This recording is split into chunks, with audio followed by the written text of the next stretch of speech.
उठ जा नालायक, सुबह के 8 बजने को है। तुझे एग्जाम नहीं देना क्या? थोड़ी देर और सोने दीजिए ना पापा। तू उठता है या फिर मैं तेरे ऊपर पानी फेंकूं? रोज गधों की तरह सोता रहता है, पेपर की कोई टेंशन ही नहीं है। और एक हमारा समय था जब हम पेपर में फेल होने के डर से रात भर पढ़ा करते थे, सो ही नहीं पाते थे। तो क्या आप उसका बदला मुझसे लेंगे? मैं 15 मिनट बाद उठ जाऊंगा, आप प्लीज जाइए, मुझे डिस्टर्ब मत कीजिए। तू वैसे नहीं मानेगा, रुक मैं अभी पानी लेकर आता हूँ। और पानी की एक बड़ी सी बाल्टी लाकर रौनक के ऊपर फेंक देते हैं। पानी पड़ते ही रौनक झट से उठ जाता है। ये आपने क्या किया पापा? अब तो उठेगा नहीं तो यही करना पड़ेगा ना। वैसे थैंक्स डैड, आपके कारण ना अब मुझे नहाने की भी जरूरत नहीं पड़ेगी। चलिए अब आप माँ से बोलकर मेरे कपड़े निकलवा दीजिए, तब तक मैं ब्रश कर लेता हूँ। वैसे कल ना आप एक काम और करना, नहलाने के साथ साथ मुझे ब्रश भी करवा देना। ये ब्रश करने में ना मुझे बहुत आलस आता है। रौनक की बातों से अरविंद का मुंह खुला का खुला रह जाता है। वो अपनी पत्नी कमला के पास जाता है और रौनक की हरकतों के बारे में बताता है, जिसे सुन उसकी पत्नी हंसने लगती है। तुम अपने बेटे को समझाने के बजाय हंस रही हो। रौनक बच्चा है, धीरे धीरे सुधर जाएगा, आप क्यों उसके पीछे पड़े रहते हो? अभी नहीं सुधरेगा तो कब सुधरेगा? 10वीं क्लास में है रौनक, वो अब कोई बच्चा नहीं रहा। अरविंद की इतना बोलते ही वहां रौनक भी आ जाता है। क्या डैड, मैंने आपको एक काम दिया था, वो भी नहीं हुआ आपसे। अरे क्या हुआ बेटा? माँ, मैंने डैड से बोला था कि वो आपको बोलकर मेरे स्कूल की यूनिफॉर्म निकाल दे, लेकिन मेरे पीछे पड़ने के अलावा इनसे एक काम ढंग से नहीं होता। चलो बेटा, मैं तुम्हें कपड़े निकाल कर दे देती हूँ बस।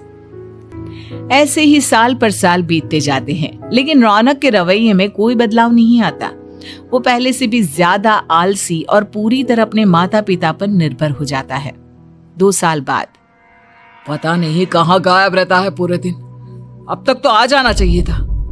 अरे आप इतनी फिक्र क्यों कर रहे हैं उसकी? दोस्तों के साथ खेल रहा होगा, आ जाएगा अभी। ये कोई टाइम है खेलने का? 10 बजने वाले हैं, इतनी रात में कौन खेलता है? कमला कुछ कहती उससे पहले ही रौनक वहां आ जाता है। मम्मी जल्दी से खाना लगा दो, बहुत भूख लग रही है। तुम्हें तब तक खाना नहीं मिलेगा जब तक तुम बता नहीं देते कि इतनी रात गए कहां से आ रहे हो। ओ प्लीज डैड, अब आप एसी पे प्रद्युमन बनकर मेरे सर पर बंदूक लेकर मत बैठ जाना। अपनी फालतू की बकवास बंद कर और बता कहां से आ रहा है। माँ अब समझाइए ना डैड को। बता देना बेटा, इनको भी तसल्ली हो जाएगी। आप बोल रही हैं तो बता देता हूँ, मैं दोस्तों के साथ मूवी देखने गया था, इसलिए देर हो गई। तो इन सब चीजों में मेरे पैसे उड़ाता है? कभी 1 रुपया कमाने के बारे में सोचा है तूने? जब देखो हवा की तरह पैसे उड़ाता रहता है। माँ अब आप इन्हें चुप करा दीजिए, वरना ना मुझे गुस्सा आ जाएगा। अच्छा क्या कर लेगा? बता ना क्या कर लेगा तू? वैसे बात तो ठीक ही है, मैं कर ही क्या सकता हूँ, पैसे तो फिर भी मैं आपसे ही मांगूंगा ना। चलिए अब ये सब बात छोड़िए और मम्मी मेरे लिए खाना लगा दीजिए। अभी लगा देती हूँ बेटा। मैं बता रहा हूँ कमला, एक दिन ये ऐसे ही बिगड़ जाएगा। उफ़ो, आप क्यों इतना पीछे पड़े रहते हो मेरे बच्चे के? बात की बात में देखेंगे, अभी आप शांति से उसे खाना खाने देंगे। अगले दिन डैडी मुझे 10,000 रुपए चाहिए। हाँ? अब इतने पैसे क्यों चाहिए तुझे? डैड आप बिना सवाल किए कभी पैसे नहीं दे सकते क्या? जब तक तू बताएगा नहीं तुझे पैसे भी नहीं मिलेंगे। अरे अब आप अपने बेटे को पैसे भी नहीं दे सकते? नालायक, तेरी उम्र के लोग नौकरी करते हैं और एक तू है जो नौकरी करने का नाम ही नहीं लेता कभी। आप लोगों के होते हुए भला मैं नौकरी क्यों करूं? अरे हम कब तक पैसे देंगे तुझे? तुझे भी तो अपने पैरों पर खड़ा होना होगा ना। कौन सा उधार के पैरों पर खड़ा हूं? अपने ही तो पैरों पर खड़ा हूं मैं। इसी तरह रौनक दिन प्रतिदिन लापरवाह होता जाता है। उसकी लापरवाही को देखते हुए अरविंद और कमला अपने बेटे की शादी कराने का फैसला लेते हैं और 1 महीने के अंदर अंदर ही रौनक की शादी मेघा नाम की लड़की से करा देते हैं। शादी के कुछ दिन बाद, रौनक, मुझे एक अच्छी सी साड़ी चाहिए, आप ला दोगी ना? हाँ, क्यों नहीं। कितने तक की आती है साड़ी? यही करीब 5,000 तक की। तुम चिंता मत करो, मैं आज ही डैडी से पैसे मांगकर तुम्हारे लिए साड़ी ले आऊंगा। आप कब तक ऐसे ही अपने पापा से पैसे मांगते रहेंगी? कोई अच्छी सी नौकरी क्यों नहीं कर लेते आप? अरे डैड के होते हुए मुझे नौकरी करने की जरूरत ही क्या है? पर आप ऐसे कब तक उनसे पैसे मांगते रहेंगे? कुछ आपको अपने दम पर भी तो करना होगा ना। अब तुम भी बाकी लोगों की तरह मुझे ज्ञान देना शुरू मत कर देना। साड़ी चाहिए ना तुम्हें, मिल जाएगी बस। इतना कहकर रौनक अपने पिता से पैसे मांगने चला जाता है। डैडी, मुझे 5,000 रुपया चाहिए। अब 5,000 क्यों चाहिए तुझे? वो मेघा को साड़ी चाहिए थी। अरविंद आगे बिना कुछ कहे चुपचाप उसे पैसे निकाल कर दे देता है। कुछ दिन बाद, तुम्हें नहीं लगता कमला, रौनक हम पर पहले से भी ज्यादा डिपेंड हो गया है? मुझे तो अब उसके भविष्य की चिंता होने लगी है। कल को हमें कुछ हो गया तो वो क्या करेगा? काश तुमने पहले ये सोच लिया होता तो आज हमारा बेटा इतना लापरवाह नहीं होता।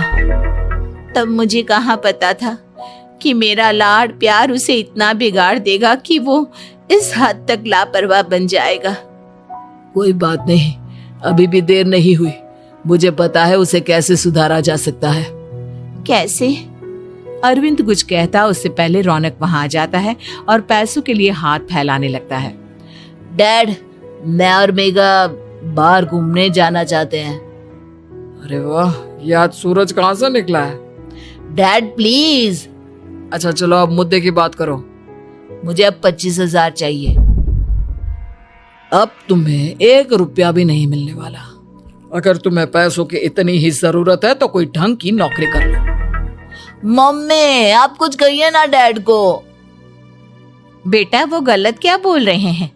ये सब हम तेरे भले के लिए ही तो कर रहे हैं। मम्मा, मैंने बताया ना आपको, मुझे नहीं करनी कोई जॉब वॉब। तो ठीक है, निकल जाओ हमारे घर से। तुम्हारे जैसे लोगों के लिए मैंने ये घर खड़ा नहीं किया है। जितना ये घर आपका है ना, उतना ही मेरा भी है। मैं कहीं नहीं जाने वाला। जाना तो पड़ेगा ही तुझे, क्योंकि अब मैं तेरा कोई भी खर्चा नहीं उठाने वाला। ठीक है, मत उठाइए मेरा खर्चा, मैं अपने दम पर भी जी सकता हूँ। तो बेशर्मों की तरह अब तक यहाँ क्यों खड़ा है? अपना सामान ले और निकल जाए यहाँ से।